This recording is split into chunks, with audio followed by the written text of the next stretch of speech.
Greetings everyone, I'm DonTheCrown. I want to bring you a quick video to talk about items that are going to be more expensive this league compared to other leagues. And that is mostly because to changes in the meta or things that have been buffed to be more popular. Now, the very first thing I want to talk about here is tempered flesh. If you're not familiar with tempered flesh or tempered mind, I'm not surprised. These two gems have been widely unused ever since they were introduced in Incursion League. You can only receive these from the Vol Omnitect at the end of Alva's pretty much incursion, so that's the only way you can get that.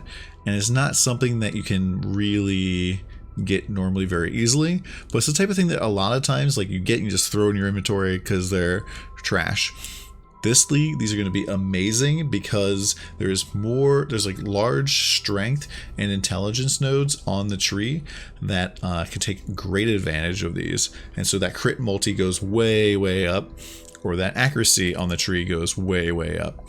So keep an eye out for these. Do not just vendor them like you probably normally have, and hopefully these are updated on most loot filters. Next up, we have Hemophilia gloves. Hemophilia is going to be extremely popular this league, and it's mostly due to the fact that when you you kill enemies that are bleeding, they explode, getting rid of their corpse, and so things such as porcupines and stuff of that nature are going to be removed, and they're not going to on you. And since Immortal Call has been kind of changed but effectively removed as a protection source from these are going to help out big time. Now, one of the normal ways for physical builds to get rid of corpses is just to use cold damage, crit, and freeze them and explode. If you're doing impale based builds or pure physical builds, you can't do that.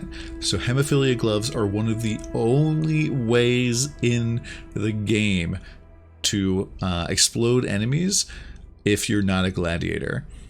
So these are going to be extremely expensive. Keep an eye out for them. Scava is a really great one-handed sword, especially early on. Downside of these is that you need to have all green sockets in them, but normally I take this particular sword all the way up to Shaper, sometimes even Uber Elder. It's just overall a very solid piece. You get increased global critical strike chance when it's in your main hand. You get a bunch of, it's got pretty good flat on there. It's got good critical strike chance. The real big downside is that it is slow. But things like Berserker actually will take care of that. It does give you a chance to block when it's on your offhand, and it gives you increased critical strike multiplier per green socket. So you have 3 green sockets, and it gives you 30 crit multi. Pretty decent starting off sword. Next up, we have Prismatic Eclipse. Prismatic Eclipse is getting buffed, so that is going to have more damage, and it's a pretty decent fast boy weapon if you have green sockets once again. So it kind of limits you in places where you're going to need all your sockets, but it's going to be pretty stinking fast and nice. Manji, another one-handed sword that'll be very popular, and this is less because anything changes that happen to Ichimonji. It's more because overall the buffs to melee are going to bring more people to use this, and I think that'll be a very popular weapon. Lycosidae is also going to be pretty popular. I believe, this could be wrong, but generally people are going to be trying to fix their accuracy stuff, and this takes care of all your accuracy problems right off the bat. I do believe that hits can't be evaded, or champion, or even RT will still probably be used, but Lycosidae is going to be very expensive for this.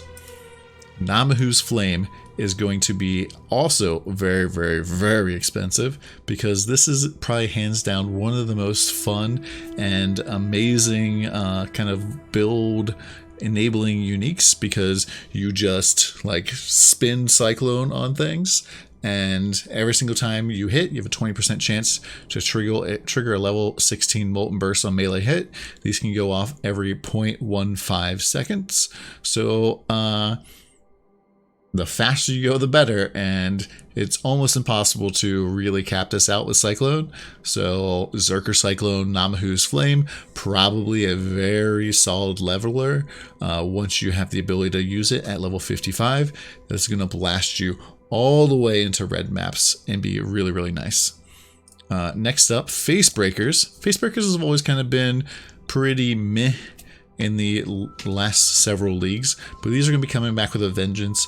I expect on the very first days of the league to see high rolled Facebreakers to go for quite a bit of money, since there'll be a lot of people looking to do things like totems, Facebreakers, and other things, because you don't have to deal with a weapon and it's just fun. And this league seems to be focusing on doing a lot more physical damage, and this just scales physical damage through the roof. So expect these to be expensive. Next up, Bloodseeker. Bloodseeker historically has been a weapon that a lot of people kind of go out for. I know it's like kind of a comfort weapon for a lot of people, so I expect to see these to be even more expensive than normal. And yeah, definitely keep your eyes up for these. These are also kind of rare, so probably be expensive. Carcass Jack is going to be incredibly expensive the first couple of days of the league, maybe even the first few weeks of the league. And the reason for that is because it has 40 to 50% increased area of effect and damage. Most of the builds that I've heard almost everybody talk about are area builds. So we're talking like Cyclone, Cleave, Blade Flurry, Reeve, Lacerate. Oh, and also on the other side of the tree, things like ED Contagion, which is also extremely hyped up in terms of a spell casting type of thing. I know like Ziz is the build for this, and so there's a lot of people that are talking about ED Contagion with the league mechanic, so expect to see Carcass Jacks go through the roof. Especially if you can get like a 5 or 6 link, it's going to be amazing. Next up, Duresso Salute. This is something that normally people haven't really been looking at too much in the past. Kind of expensive. However, on things like Slayers, this is a really solid neck piece. You're going to get increased movement speed when you're on full life, which if you're regenning or overleeching is really, really doing really well. The also +2 weapon range is going to be pretty popular because it's going to increase the range of either your strikes or of your Cyclone. And the increased melee damage on full life is also going to be really, really good. Rislatha's Coil. Now, traditionally, Rislatha's Coil has either been like a vendor unique or super expensive. Last league, I tried to buy one of these that was nearly perfect rolls, and I couldn't. Because the only one available was like cost a mirror. So keep an eye out for these. The reason why these are really, really good is because of it's kind of complicated, but basically you do more maximum physical damage and less like minimal physical damage.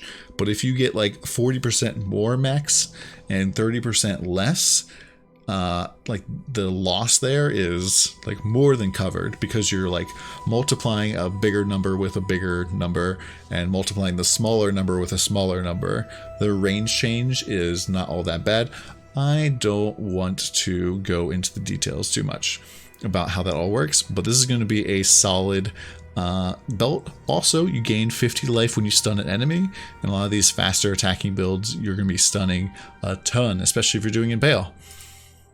Next up, I want to talk specifically about this flask, Lion's Roar. Lion's Roar is going to be extremely, extremely popular this league, because this is the like do all everything melee flask. And so as you can see here, you get 20 to 25% more melee physical damage during effect. There is almost not a single flask in the game that is as good as Lion's Roar for melee. Now you're probably thinking, okay, Don, like, so this is gonna be like 2, 3, 4 exalts perhaps? Not at all. I'm gonna show you the easy way to get Lion's Roar, and this is probably a good way for you to farm and make money as you first get into maps or are trying to get into maps. And it's this easy card to get called the Earthdrinker.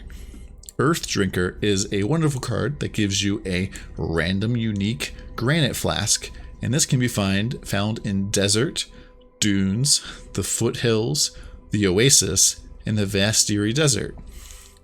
This is very nice because there's only 2 granite flasks you can get from this. Rumi's Concoction, which is a block base flask, which early on in the league will still be worth money, and Lion's Roar. So you pretty much have a 50-50 shot.